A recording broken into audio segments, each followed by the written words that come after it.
Salmo número 22. Vamos a leer del versículo 1 al versículo 8.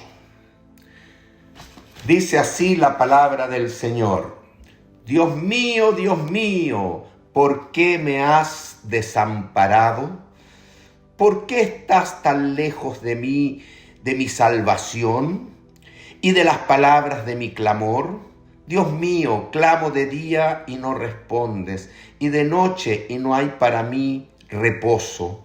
Pero tú eres santo, tú que habitas entre las alabanzas de Israel. En ti esperaron nuestros padres, esperaron y tú los libraste. Clamaron a ti y fueron librados.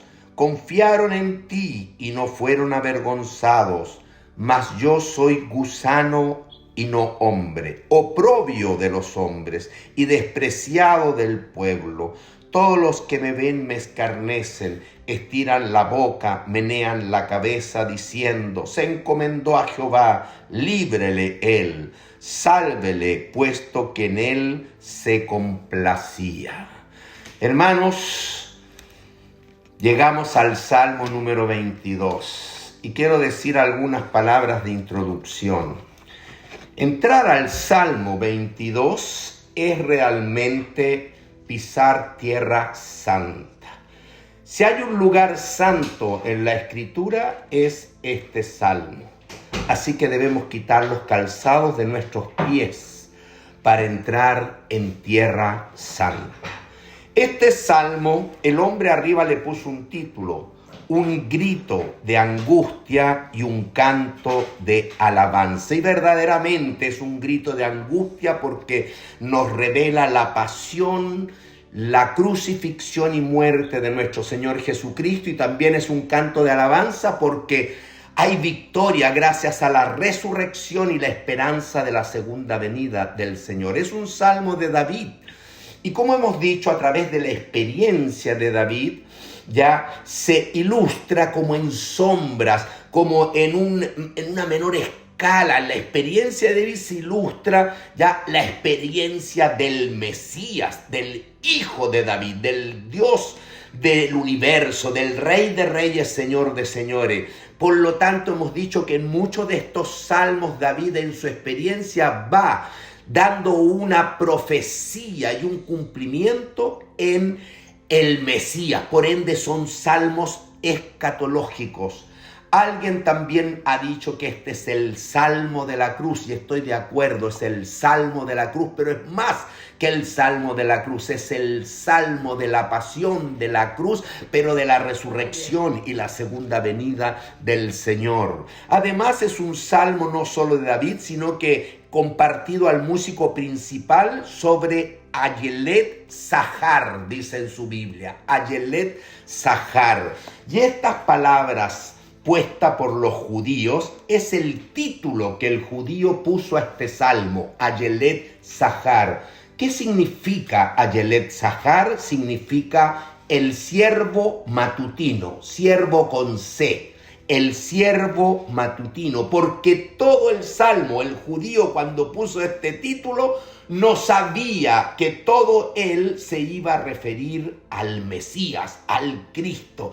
Así que el título se refiere a Jesús como un siervo hermoso, tierno, manso, afligido por los cazadores en el alba del día, siervo matutino, en el alba del día. Y alba del día porque Cristo marca un nuevo comienzo para la humanidad. Con Jesús se establece un nuevo día, un nuevo comienzo ya para todos los hombres, gracias a su resurrección. Por eso que la resurrección fue de mañana, muy de mañana. Leemos en los evangelios que María Magdalena dio testimonio de que Jesucristo había resucitado y corrió a decir esto a los apóstoles. ¿Se acuerdan? Pero el siervo matutino siempre fue asolado por los cazadores, y estos cazadores comienzan muy temprano su labor. Comienzan con Herodes el Grande, que aún quiso exterminar a Jesús recién nacido. En los evangelios uno siempre ve estos cazadores, ya cuando él comparte su primer sermón en su ciudad, Nazaret, en la sinagoga. Al final de este sermón, los cazadores quisieron despeñarle. Uno lee en el Evangelio de Juan, por ejemplo, varias veces que los judíos tomaron piedras para arrojarse. Quisieron, ¿qué cosa? Lapidarlo. Y este salmo maravilloso comienza con Dios mío, ¿por qué me has desamparado? Comienza con una frase que el Señor pronunció estando ahí sufriente en la cruz del Calvario. Pero este salmo termina también con una frase semejante a la que el Señor Jesús también concluyó su obra diciendo esta frase en la cruz: consumado es. Mire las últimas 3 palabras del versículo 31. Estas últimas 3 palabras dicen: Él hizo esto. Así termina el Salmo. Él hizo esto. Él ya lo hizo. Se parece al consumado es. Todo está hecho. Gloria al Señor. Así es este Salmo de profundo y de sagrado, tierra santa. Vamos, hermanos, a analizar el Salmo. Dios mío, ¿por qué me has desamparado? Versículo 1. ¿Por qué estás tan lejos de mi salvación y de las palabras de mi clamor?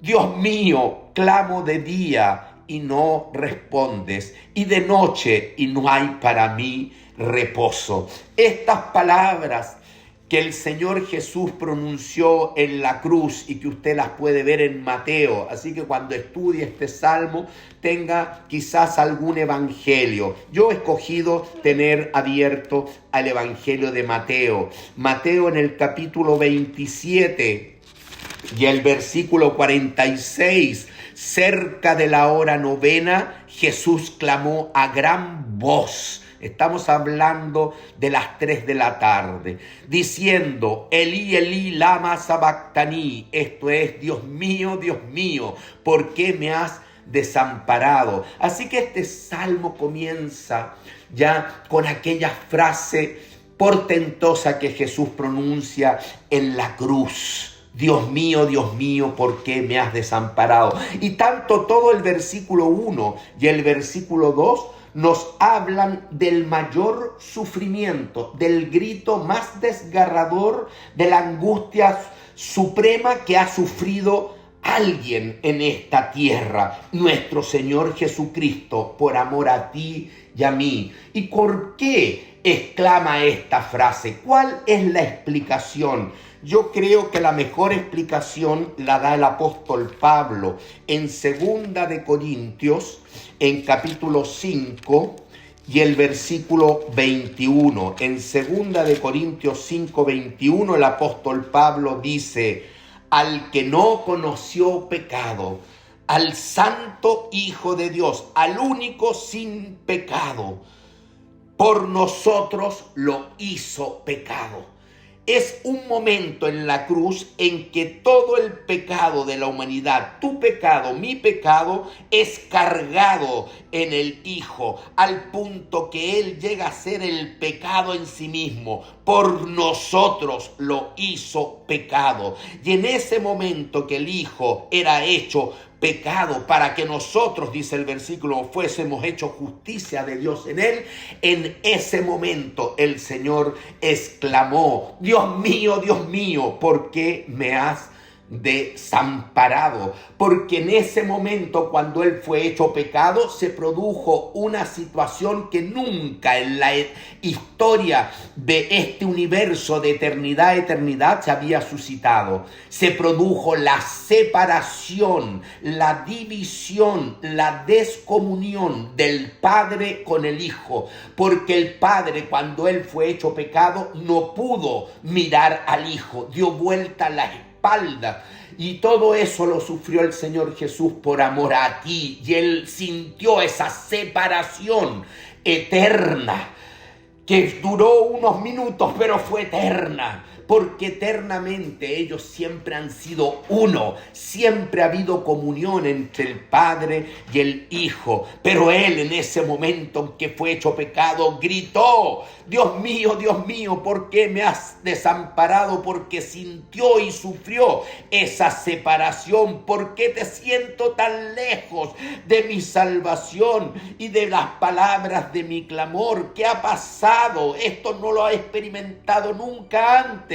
Y lo estoy sufriendo. Dios mío, clamo de día, no respondes, de noche no hay para mí reposo. Se ha provocado esa separación ya portentosa. Hermanos, esto es lo máximo de sufrimiento que el Señor tuvo en la cruz. Uno ahora entiende cuando el Señor Jesucristo se angustió en Getsemaní. Y a veces interpretan algunos de que el Señor le tuvo miedo al sufrimiento, le tuvo miedo a los azotes, le tuvo miedo a los clavos, a la muerte. Nada de eso.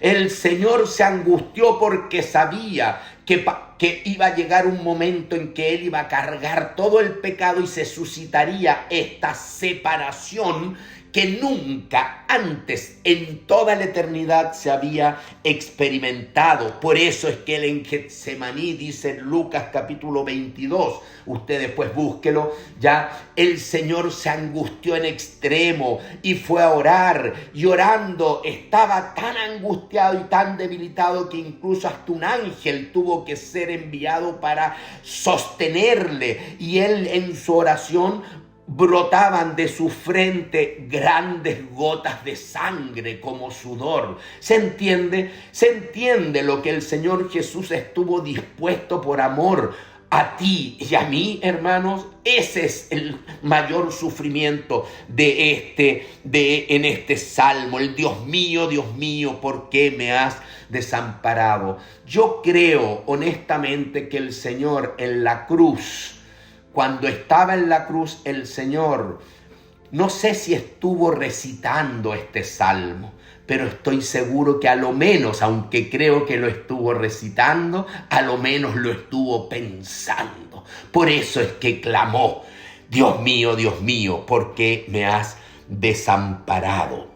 Versículo 3. Pero tú eres santo. El Señor nunca, Él intentó separarse de Dios. Y hermano, esta es una enseñanza tremenda. Si tú estás en aflicción, nunca pretendas separarte de Dios. Persevera en la oración. Clama al Dios mío, clama al Señor. Pero el Señor Jesucristo también es santo, porque la Biblia lo presenta como el único sin pecado. Eso dice el libro de Hebreos capítulo 4 y el versículo 15. En Hebreos 4:15 se nos dice que no tenemos un sumo sacerdote que no pueda compadecerse de nuestras debilidades. Hoy día estás sufriendo angustia, hoy día estás sufriendo debilidades, hermana. Tú tienes a un sumo sacerdote que no puede compadecerse de nuestras debilidades, sino uno que fue tentado en todo, ya según nuestra semejanza, pero sin pecado. Él dice la Biblia que tú eres santo, es el único sin pecado, al que no conoció pecado. Pero en estos versículos 3 al 5, el Señor ya nos revela cómo Él, ya por la fe en Él, el pueblo del Antiguo Testamento, los creyentes del Antiguo Testamento, llegaron a ser salvos. Todo es por gracia de Dios. Todo es por la gracia de Dios. Tú que habitas entre las alabanzas de Israel. Mira, hermanos, Dios escogió a Israel no porque fueran un pueblo especial, sino porque les amó. Dios te escogió a ti exactamente igual porque te amó, por su gracia. Y el Señor hizo pacto con Israel y habitó en el tabernáculo en medio de su pueblo, porque siempre Él ha querido habitar en medio de sus hijos, entre las alabanzas de Israel. ¿Qué hizo el judío creyente del Antiguo Testamento? En ti esperaron nuestros padres. Abraham, Isaac, Jacob, ya Moisés, todos los profetas, todos los creyentes en él esperaron, en él tenían depositada su fe, esperaron y tú los libraste. Siempre Dios los libró de sus necesidades, de su angustia, de sus batallas. Clamaron a ti, no solo esperaban en Dios, sino que tenían comunión con Dios por medio de la fe. Clamaron, oraron al Señor, mantuvieron una relación viva con el Señor y fueron librados.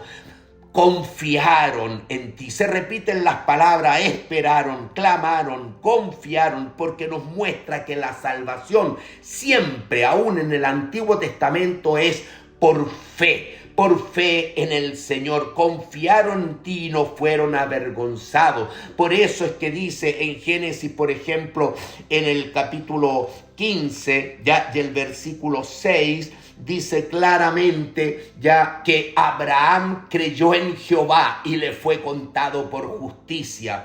La fe es la que permite ser salvo, tanto antes de que el Señor fuese crucificado y hubiese consumado su obra, como con mayor razón hoy día. Por eso el apóstol Pablo en Romanos 1:17 también dice que el justo por la fe vivirá, por la fe. Cuán importante, hermanos, es la fe.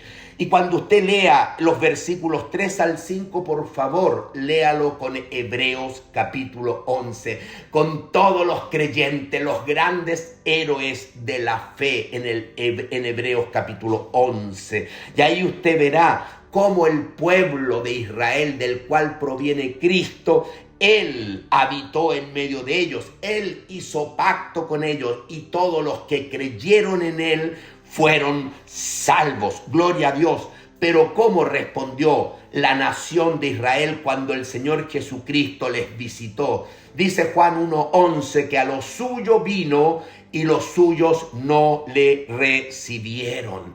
Qué contraste con los hombres de fe, un Israel incrédulo, un Israel los cazadores, los que rechazaron al siervo del alba, de la mañana. Gloria a Dios. Dice el versículo 6 y empezamos a ver el contraste, la reacción del incrédulo. ¿Ya? Y vemos en la pasión de Cristo cómo Él se sentía: mas yo soy gusano. Él, siendo el Dios de la gloria, Él que se autolimitó, dejó su gloria, se encarnó, Él fue tratado y se sintió como gusano, no como un hombre. Él se sintió y experimentó lo que es ser el oprobio de los hombres, la deshonra, la vergüenza, el agravio, la humillación, el insulto. ¿Cuánto insulto no recibió el Señor Jesús? El Señor Jesús fue acusado de blasfemo, fue acusado de no respetar el sábado, fue acusado de echar demonios por el poder de Belcebú, por el poder del diablo, fue acusado de no haber nacido en una familia con linaje, sino como un hijo ya realmente no de la familia. Ya fue acusado de tanto recibió el Señor por amor a ti y a mí. Dice, y despreciado del pueblo. Fue despreciado el Señor. Y por eso que este salmo va a ilustrarnos todo el sufrimiento del Señor en su pasión y en la crucifixión. La pasión es previa a la crucifixión, y aquí estamos viendo el sentir del Señor. Se sintió como gusano, se sintió ser el oprobio de los hombres, se sintió despreciado y fue despreciado del pueblo, despreciado del pueblo. Si uno va al Nuevo Testamento, a Mateo, usamos Mateo, usted puede buscarlo en otros evangelios, pero Mateo capítulo 27, me he querido centrar por razón de tiempo solamente en Mateo 27, en el versículo 22, Mateo 27, versículo 22, está ahí en el interrogatorio con Pilato. Fíjense, él pasó por interrogatorios con Anás, Caifás, el Sanedrín, con los romanos, con Pilato. Y dijo Pilato: ¿qué pues haré de Jesús llamado el Cristo? Todos le dijeron: sea crucificado. Esa fue la respuesta. Fue despreciado porque todo el pueblo dijo que sea crucificado. Y en el versículo 25, respondiendo todo el pueblo, se refiere a todo Israel, dijo: su sangre sea sobre nosotros y sobre nuestros hijos. En otro evangelio, como en el evangelio ya de Lucas, capítulo 23, 21, usted va a escuchar el grito de odio de toda esta multitud gritando: crucifícale, crucifícale. Eso habla de que el Señor iba a ser despreciado y fue despreciado del pueblo, despreciado del pueblo. Termino versículos 7 y 8. Todos los que me ven me escarnecen, todos los que me ven se burlan, todos los que me ven se mofan, esa es la palabra, me escarnecen, estiran la boca y menean la cabeza, diciendo: se encomendó a Jehová, líbrele él, sálvele, puesto que en él se complacía. Y todo esto se cumplió en la persona de nuestro Señor Jesucristo allá en la cruz. Volvamos a Mateo, pensando en el versículo 7 y 8 del Salmo 22. En Mateo 27, en el versículo 39 dice: y los que pasaban ahí cuando él estaba en la cruz, le injuriaban, meneando la cabeza. Textualmente dice acá: menean la cabeza, pues pasaron, le injuriaron, meneando la cabeza, dice acá en Mateo 27, 39. Versículo 41 nos habla de los principales sacerdotes escarneciéndole, se burlaron de él, con los escribas y los fariseos y los ancianos, es decir, la curia religiosa de Israel se burló de él, le escarneció. Decían: a otros salvó, a sí mismo no se puede salvar. Si eres el rey de Israel, desciende ahora de la cruz y creeremos en él. Decían: confió en Dios, líbrele ahora. Él si le quiere, porque ha dicho: soy hijo de Dios. Hasta los ladrones le injuriaban. Entonces, hermano, ¿cómo vemos aquí que se va cumpliendo la palabra de David que escribe en este salmo? Se va cumpliendo textualmente y con lujo de detalle en todas las acciones que experimentó nuestro Señor Jesús en la cruz del Calvario por amor a ti, por amor a mí. Ya, así que, hermanos, este salmo, yo sé que usted tiene salmos favoritos, ¿no es verdad? Puede ser el 91, el que habita al abrigo de Dios. Puede ser el 23, Jehová es mi pastor. Puede ser el 46, Dios es nuestro amparo y fortaleza. Pero quiero decirles que mi salmo favorito es y siempre será el Salmo 22. Porque en él está el amor más grande de mi Señor por mí y por ti. Y porque este salmo fue profetizado 1000 años antes de Cristo. Se escribió todo lo que iba a suceder con lujo de detalles en la cruz 1000 años antes. Hermanos, yo no entiendo cuando el hombre dice: no creo en la Biblia porque es palabra del hombre. Como si un hombre pudiera escribir lo que va a suceder en un día adelante, en una semana adelante. Aquí Dios escribió con 1000 años de antelación todo lo que iba a suceder en la fe. Esto refuerza mi fe y siempre utilizo este salmo para decirle al incrédulo que realmente esta no es palabra de hombre, esta es palabra de Dios, porque solo Dios podía escribir con 1000 años de antelación todo lo que iba a suceder 1000 años después en la cruz del Calvario. Gloria a Dios. Termino este pensamiento diciéndoles, hermanos, tengamos siempre fe en la obra consumada de Cristo. Recibamos el amor de Dios, y si hay alguien que aún no ha recibido a Cristo, cuando lea y escuche la meditación de este salmo, te ruego, no sigas más luchando contra tu Dios que te amó y se entregó por ti. Ríndete a Él y entrega tu vida, deposita tu fe en la obra consumada de Cristo en la cruz, porque toda esta obra habla del inmenso, inconmensurable amor que Dios tiene por ti y por mí. Que el Señor bendiga hoy día su palabra, y si quiere seguir meditando en este Salmo Tierra Santa, venga el próximo viernes. Dios les bendiga, hermanos.